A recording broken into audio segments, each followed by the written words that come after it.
L'actualité à la une ce matin, c'est la rentrée au Congrès pour la démocratie et le progrès réunis depuis ce matin à Ouagadougou. Cette rentrée met l'accent sur les réformes politiques et des mesures pour le bien-être de la population. Les militants sont venus des 45 provinces du pays. Coup de pelleteuse au barrage de Kirsi dans le Passoré. Des travaux de réflexion ont été lancés sur place avec pour but de donner plus d'espace aux exploitations.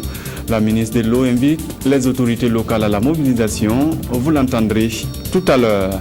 Et puis un invité nous accompagne dans cette édition, Monsieur Edouard Ouedraogo, président de l'Association professionnelle des courtiers d'assurance de Burkina, vient nous présenter son métier. Bonjour Monsieur Ouedraogo. Bonjour et merci de nous recevoir. Merci à vous, nous serons à vous tout à l'heure. Gisèle Guigma, pour ouvrir ce journal, est la nouvelle présidente de la Haute Cour de justice. Cette députée est compétente pour juger le président du Faso et les membres du gouvernement. Elle et son équipe ont été installées hier pour un mandat de 5 ans. Mariam Marie-Gisèle Guigma, c'est elle la nouvelle présidente de la Haute Cour de justice. Députée à l'Assemblée nationale, elle a été portée à la tête de cette haute juridiction par ses pairs à l'issue d'une élection. Notre souhait qu'il y ait le moins de problèmes, parce que c'est une mission qui est assez délicate. Parce qu'il faut avoir aussi les moyens de pouvoir accomplir ces missions. Et nous n'en faisons pas un premier problème, parce que c'est une mission qui nous est confiée. Nous pensons que c'est mieux d'accomplir la mission et je pense que de ce que nous ferons, tout viendra. Marie secondée par Barthélémy Sinini comme vice-président, lui étant magistrat professionnel. Les 9 juges de la Haute Cour de justice sont compétents pour juger le président du Faso lorsqu'il commet des actes de haute trahison, d'attentat à la Constitution ou de détournement de deniers publics. Les crimes et délits commis par les membres du gouvernement sont également jugés par la Haute Cour de justice.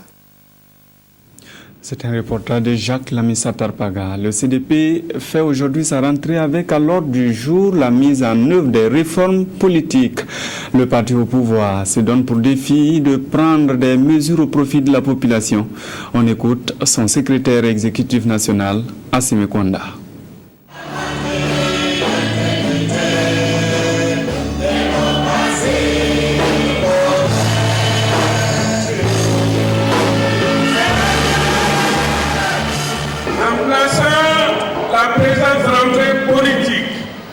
Sous le thème de renforcement de la démocratie par la mise en œuvre des réformes politiques et des mesures pertinentes en faveur du bien-être des populations, le CDP entend réaffirmer sa foi aux vertus du dialogue et de la concertation, valeurs chères à son Excellence, Monsieur le Président du Faso, dans sa volonté d'impulser vigoureusement l'évolution qualitative de notre nation. Dans un pays laïque comme le nôtre, où les efforts collectifs doivent viser à bâtir un socle de paix et de stabilité pour accompagner les initiatives de construction nationale, chaque citoyen doit opérer une profonde introspection afin de mesurer sa part de responsabilité dans la promotion d'une culture renforcée de dialogue, de justice et d'équité. Une femme est à la tête du centre-ouest. Elle est native de la région. Désirée Boni Nignan, c'est d'elle qu'il s'agit. A pris fonction hier à Koudougou. Elle se donne pour défi de construire le dialogue et la concertation avec toutes les couches socio-professionnelles. Adama Koulibaly. Je vous déclare officiellement installé. C'est ainsi fait. Madame Désirée Marie Chantal Boni Nignan dirige désormais la région du centre-ouest. Nommée en Conseil des ministres du 11 septembre dernier, elle prend ce jour en main les rênes de cette circonscription administrative en succédant au colonel Komiamba Pascal Savadogo. Administrateur civil, elle était secrétaire générale de la région du Sud-Ouest après avoir été haut commissaire dans le Kourouégo et le Nayala. Mes sentiments sont de l'émotion et je mesure la responsabilité qui m'est donnée dans cette région Des défis se présenteront certainement. C'est ensemble que nous releverons ces défis.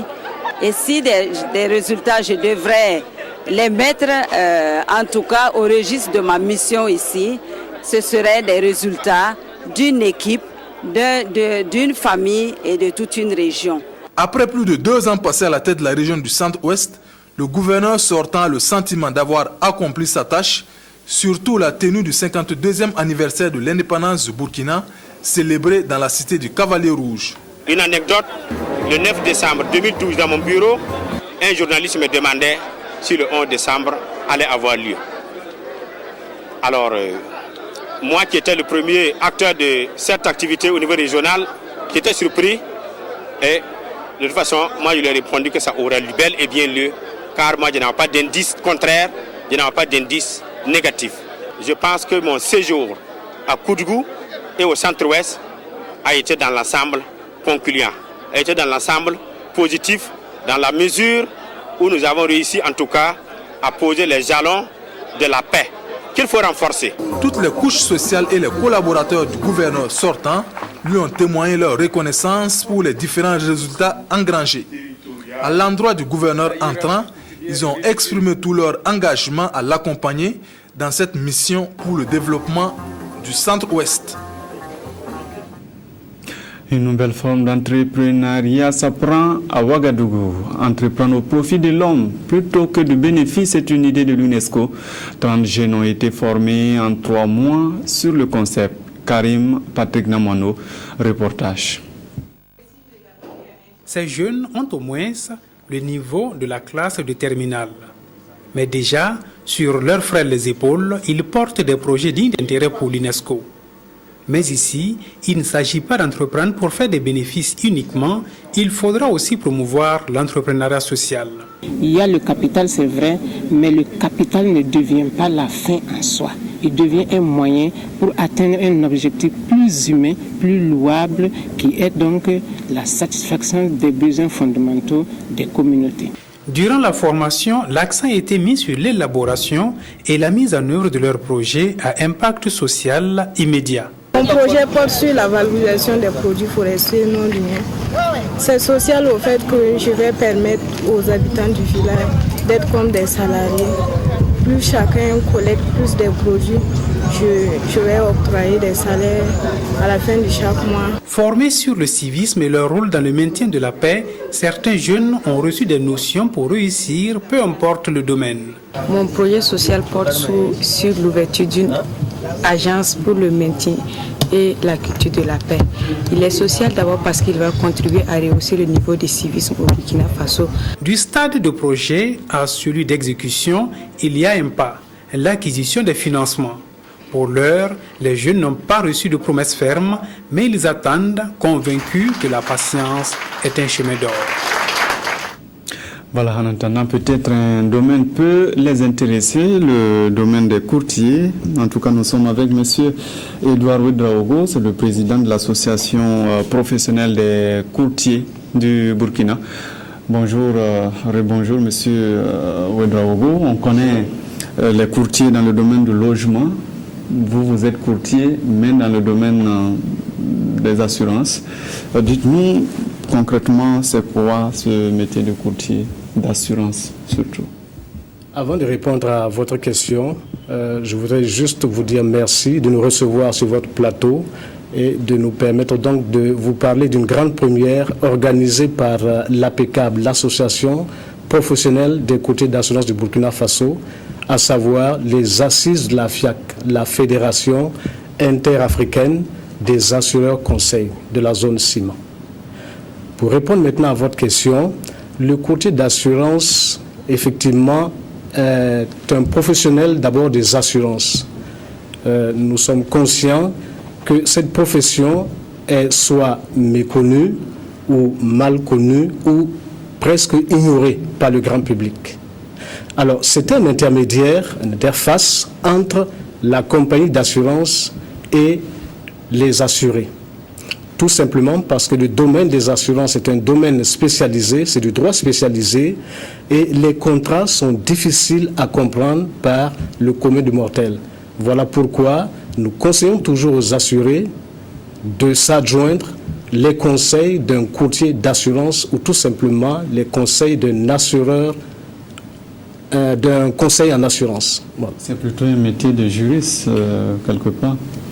C'est d'abord un métier de juriste. Bien que nous soyons des commerçants, c'est d'abord un métier de juriste qui requiert donc des compétences en la matière, qui requiert également un agrément du ministère du tutelle, à savoir le ministère des Finances, qui vous autorise donc à exercer cette profession.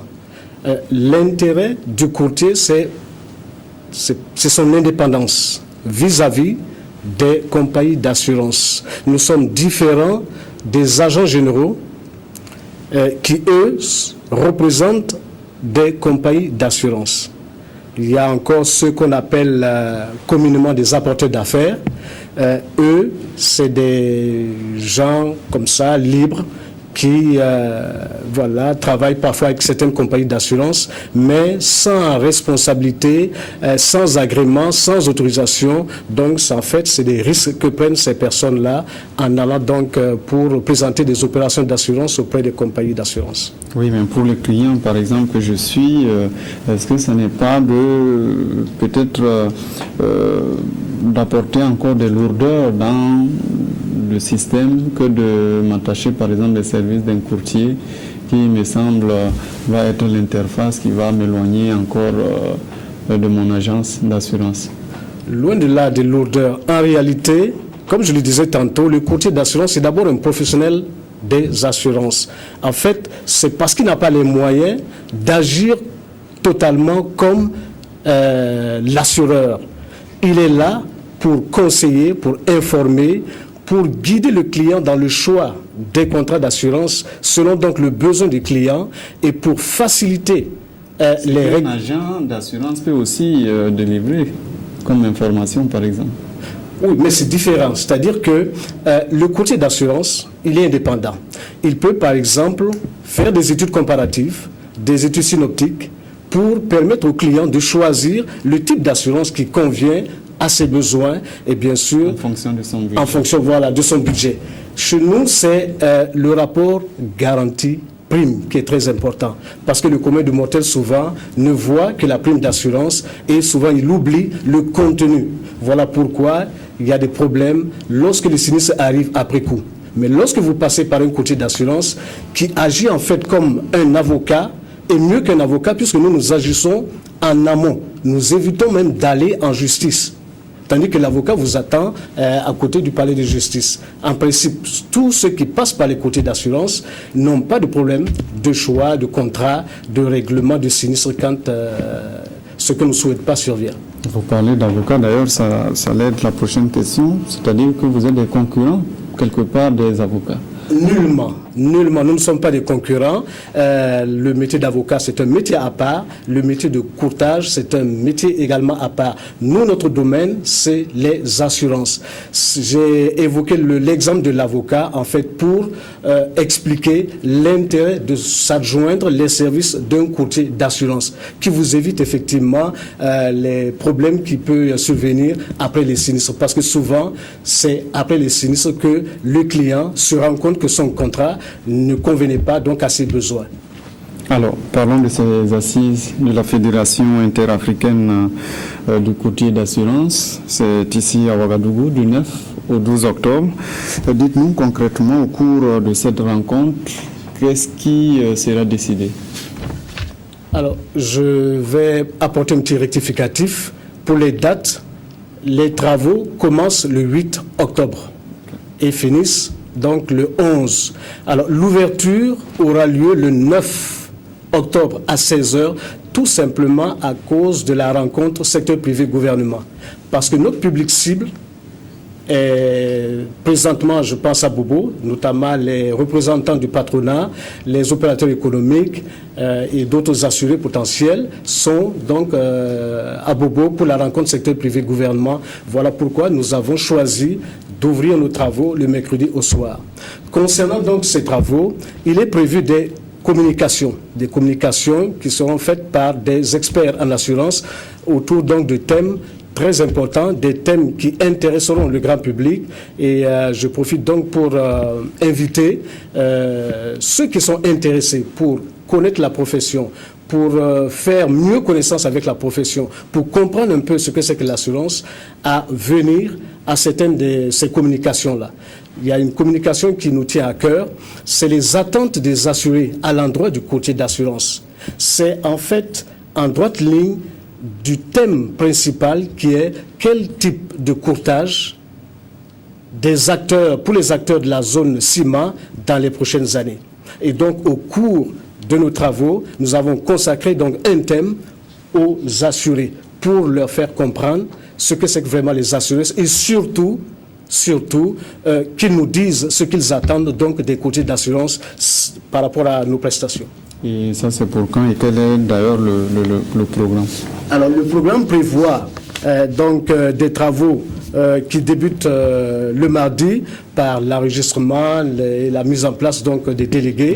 Je profite de dire que ces assises vont regrouper les représentants de 13 pays de l'Afrique centrale et de l'Afrique de l'Ouest. C'est ce qui constitue ce que nous appelons la zone CIMA. La plupart des invités des délégués sont déjà là. Il y a une cérémonie d'ouverture qui est prévue. Ensuite, on va présenter les différents marchés pour que nous puissions avoir une idée de ce que pèse, de ce que vaut chaque marché dans son pays. Alors, le mercredi, il y aura une conférence débat, et c'est le thème principal donc, qui sera développé, à savoir quel type de courtage pour les courtiers de la zone CIMA dans les prochaines années. Il sera donc prononcé, cette conférence sera tenue par M. Bakary Kamara. C'est un spécialiste en assurance. Et l'après-midi, nous aurons une autre communication.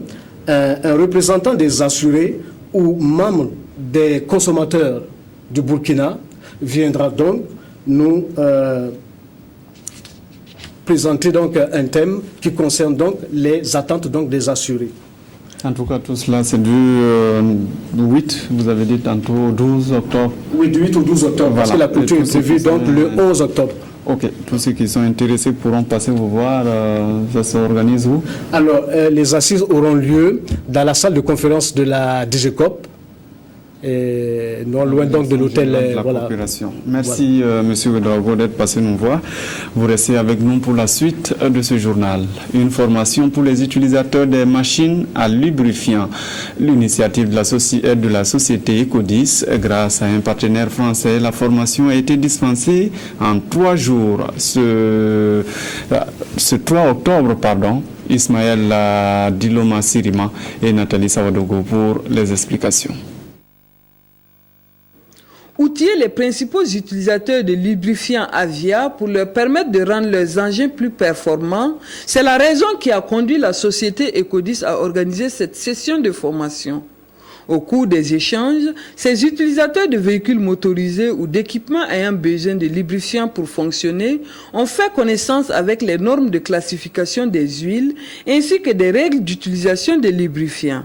Donc en fonction des personnes présentes à ce séminaire, nous avons donc sélectionné plusieurs types d'applications, les transports, l'automobile, les travaux publics, l'agriculture, le monde industriel, et puis je finirai ce séminaire par les lubrifiants biodégradables qui sont chez nous une gamme très importante et que nous distribuons de plus en plus. Nous souhaitons effectivement que les activités qui sont menées dans cette dynamique-là puissent contribuer effectivement à faire en sorte que des produits de bonne qualité comme Avia puissent être diffusés au niveau du marché national. Pour mener à bien cette formation, la société Ecodis a bénéficié du soutien de partenaires comme Avia France. Une collaboration renforcée grâce à la qualité des produits Avia qui sont certifiés ISO 9001. Le barrage de Kirsi dans le nord aura un nouveau visage dans les jours à venir. Des travaux de réfection ont été lancés hier. Les digues, le désenclavement et les plantes envahissantes sont les domaines concernés. « Moussaki » et « Sylvesta ». 「La ministre Mamounata Belem fait un pas dans l'exécution des mesures sociales que le gouvernement a confiées à son département. Des mesures qui consistent à l'entretien des barrages et des rivières dans les communes rurales du Burkina.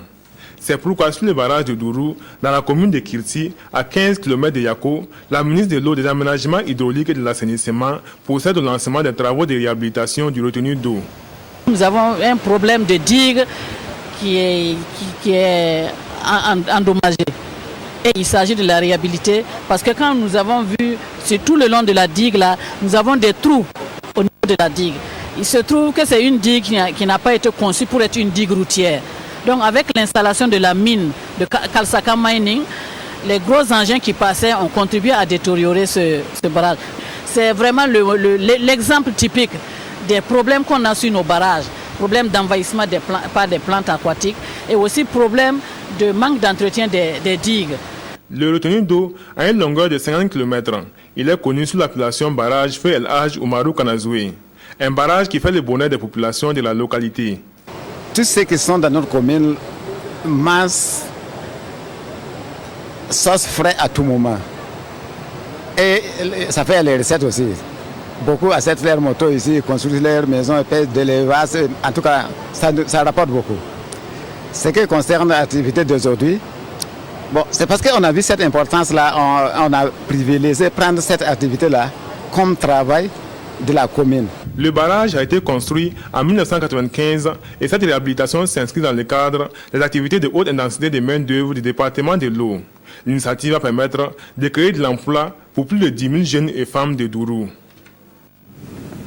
Le ministère des Droits humains évalue l'impact de ces interventions sur le terrain. Une étude menée sur les indications des droits humains et le civisme est en restitution à Ouagadougou. Le département a fait aussi le point de l'évolution des droits humains au Burkina. Nathalie Sawadougou. Le ministère des Droits humains et de la promotion civique veut se donner les moyens pour venir à bout des difficultés qu'il éprouve dans le suivi et évaluation de ces interventions. Il s'agit de se doter d'un guide des indicateurs lui permettant de mesurer ou d'apprécier les changements intervenus dans la mise en œuvre de sa politique nationale. Nous avons trouvé qu'il était nécessaire d'identifier des indicateurs qui allaient nous permettre justement d'aller sur le terrain et de pouvoir mesurer ce que nous réalisons sur le terrain comme activité dans le domaine de la sensibilisation, de l'information, de l'éducation, etc. Et ça nous permet également de mesurer à un temps donné quelle est l'évolution que nous avons connue en matière de droits humains. À cet effet, le département de prudence Gilinia a commandité une étude d'élaboration d'indicateurs des droits humains et du civisme qui fait l'objet de cet atelier. Le ministère est particulièrement intéressé par les indicateurs de civisme. Vous avez vu que ces derniers temps, on parle de l'incivisme au Burkina. Il y a eu des actions qui ont été menées et le ministère aimerait savoir où ça en est avec que des indicateurs pour pouvoir mesurer les actions qu'ils mènent là et si ça agit sur le comportement civique des gens. Et cela a pu se réaliser avec l'appui technique et financier de l'ambassade de Suède. C'est depuis les années 2003-2004 que la Suède a apporté un appui continu au ministère des droits de l'homme. Et nous sommes justement en train de considérer une aide supplémentaire allouée au ministère. Et pour nous, c'est un argument vraiment très important de pouvoir dire que le ministère est outillé des indicateurs qui lui permettent de mesurer son action. Cet atelier qui regroupe une cinquantaine des acteurs œuvrant dans le domaine des droits humains et du civisme, ainsi que les partenaires techniques et financiers, va permettre de valider ces indicateurs. Des indicateurs qui vont servir de guide aux décideurs et aux acteurs du domaine d'évaluer l'impact de leurs actions menées. Cette année encore, la Convergence communautaire du Faso tient ses journées communautaires de lutte contre le VIH-Sida. Exposition et vente de produits sont au programme. La Convergence veut des actions innovantes dans l'élaboration de plans de lutte contre la pandémie. C'est Sylvestre, reportage. À Ouagadougou, les acteurs du réseau Convergence communautaire du Faso, Cocofa et des membres d'associations partenaires s'offrent une journée dite communautaire de lutte contre le VIH-Sida. Plusieurs communications suivies des débats et une exposition des produits des activités génératrices de revenus des structures du COCOFA sont au programme. Il s'agit de permettre à ces acteurs communautaires de s'informer et de s'orienter sur des programmes, des plans d'action et des projets innovants en matière de lutte contre le VIH-Sida et les IST. Nous sommes allés sur le terrain, voir ce que les associations font sur le terrain. C'est dans ça que nous allons prendre des expériences de 1 à 1 pour expliquer aux gens, maintenant ceux qui ont fait de bons trucs, pour que les autres puissent prendre ça comme des exemples. Et voir aussi, il y a une question de l'arrêté de ressources financières, voir comment nous allons faire pour que même en dehors du financement classique qu'on connaissait à travers des pays européens ou bien des États-Unis, et qu'au niveau national, comment nous allons faire pour pouvoir avoir même notre propre ressources, à ne pas compter ailleurs. Voilà pourquoi vous avez vu des AGR que les structures ont développé. Véritable rendez-vous du donner et du recevoir, l'organisation de cette journée communautaire 3e du genre est possible grâce au soutien du secrétariat permanent du Conseil national de lutte contre le VIH-Sida et les IST. COCOFA bénéficie aussi de l'accompagnement de nombreux partenaires et de la marraine Anne Konaté. Des soutiens qui ont toujours été constants dans tous les projets et programmes du réseau tout au long de ces 6 années d'existence. C'est bien que les communautés s'engagent. Parce que vous savez que le COCOFA est un réseau qui regroupe beaucoup d'associations. Et comme j'ai eu l'occasion de le dire, les autorités ont fait ce qu'elles peuvent et continuent d'accompagner tous les acteurs sur le terrain en matière de lutte contre le terrain. Les partenaires au développement aussi font beaucoup et continuent de faire beaucoup. Mais je pense que la meilleure chose à faire, c'est que nous puissions obtenir l'engagement des communautés. Au sortir des travaux, chaque participant repartira avec un document de capitalisation des acquis de la journée communautaire. Ils devront les réinvestir au niveau de leurs associations et communautés respectives. COCOFA étant convaincu que c'est en conjuguant les efforts et en partageant les expériences que le VIH-Sida pourra être vaincu. Le ministre Salif Kaboré à la rencontre de la population de Kouritenga. Il est allé faire un geste pour ses parents de Koupela. Il a notamment remis des vivres, de l'argent et de classes pour la circonscription d'éducation de base de Koupela 1. Oswald Gaëtan Segda à Nathalie Kaoré. La Moussa Salif Kaboré à Koupela, il est allé tenir ses promesses électorales de 2012. Une école primaire de 2 classes à Bassim-Pouessé, 40 tonnes de vivres et de l'argent pour des personnes vulnérables du Kouritenga. Aux yeux des bénéficiaires, le geste est salvateur, à commencer par le directeur de l'école qui va enfin quitter les paillotes. C'est d'abord un sentiment de très grande fierté d'avoir passé sous paillote d'abord pendant 2 ans. Et il a si bien souligné, c'est comme le jour et la nuit. Voilà, aujourd'hui c'est le jour pour nous. Je suis très content, monsieur le ministre, sont me donné de vivre. Je suis très content et Dieu est grâce. Merci, à la prochaine. Pour le donateur, la valeur du don importe peu, seul le geste compte, un geste qui traduit la volonté de satisfaire une requête. Pendant la campagne électorale de 2012, les populations ont soumis des doléances. Et nous sommes en pleine saison de pluie, il y a donc des besoins en vivre pour les populations les plus démunies. C'est pour cela que ce matin, sous l'autorité de Sa Majesté Naba Yembe, nous avons tenu à donner 30 tonnes de vivres aux populations démunies, 10 tonnes handicapées qui avaient fait la requête, plus une petite enveloppe. Salif Kaboré a saisi l'occasion pour lancer un appel aux natifs de la localité. Ils doivent s'unir et surtout œuvrer pour l'émergence du Kouritenga. Puisque Dieu siège au milieu de la louange, la jeunesse de l'église Bethel Triomphe chante pour marcher sous le ciel ouvert. Comme Obed, ils ont consacré toute une soirée à l'adoration. Ambiance avec Oswald Gaëtan Segda et Sie Sylvesta. Ce 29 septembre, Dieu était à l'honneur dans l'église tabernacle Bethel Triomphe de Somgandé. À l'affiche, 8 chorales pour des chants de louange et d'adoration à la gloire du Seigneur. Dans l'adoration, Dieu vient et il fait prendre des décisions importantes pour son peuple et pour ceux qui sont autour.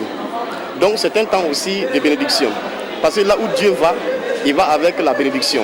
Et nous sommes certains que tout ce qui a été fait ce soir, Dieu effectivement, il est au milieu de nous. Parce qu'il nous a fait sa promesse d'être avec nous tous les jusqu'à la fin du monde. C'est la 3e fois que des jeunes se retrouvent pour louer le Seigneur. Ils veulent marcher sous un ciel ouvert, comme l'indique le thème de la soirée. Nous savons que quand les chanteurs se rencontrent et qu'on fait monter à Dieu des chants, de louanges et d'adoration, il y a beaucoup de bénédictions qui se passent au sein même de l'Assemblée. Et c'est ce qui nous a motivés. À ce rendez-vous, l'inspiration était tout simplement féconde.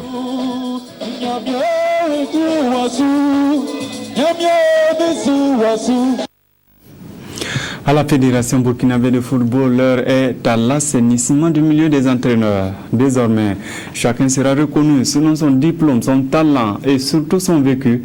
Une commission réfléchit sur la question. La structure fédérale veut par la suite dispenser des formations spécifiques. Modeste Dao. La formation des acteurs du football est au cœur des actions du président Sita Sangaré depuis son ascension à la tête de la fédération. Après la formation des arbitres intervenue il y a moins de 6 mois, c'est au tour des entraîneurs de se recycler afin d'être en phase avec les exigences des normes internationales. D'où la mise en place de cette commission de haut niveau, dont la mission est de recevoir les dossiers de tous les entraîneurs et de procéder à leur classification selon les diplômes. La commission s'est réunie depuis hier à d'abord définir un certain nombre de critères d'équivalence.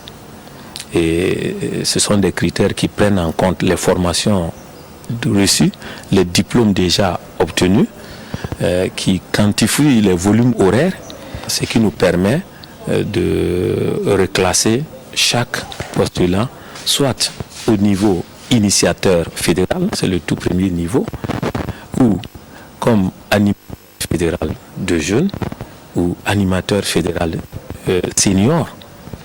Et après, nous avons les diplômes licence C, la licence B, la licence A et la licence Pro.